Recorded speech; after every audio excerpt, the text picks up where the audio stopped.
Sådan låser du op for markering i Microsoft Word. Du kan møde denne fejl i Word, når du prøver at skrive her, men ikke kan på grund af en markeringsfejl.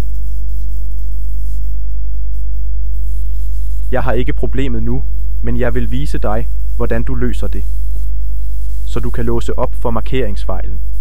Først luk Word og gå til Word-filens placering.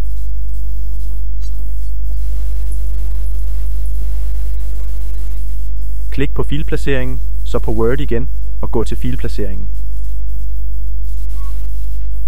Gå til Microsoft Office øverst, derefter til Office 16.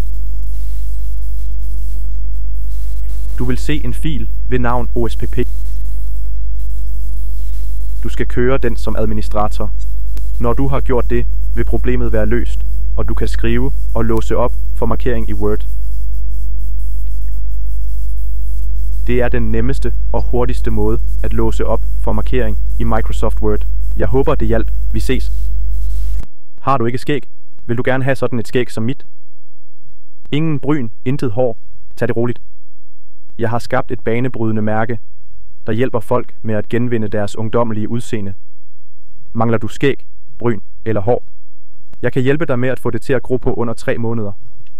Mit skæg voksede frem på under 3 måneder takket være mit produkt, Prophecy. Jeg kan hjælpe dig med at blive flottere, mere selvsikker og gladere. Lad os komme i gang, min ven.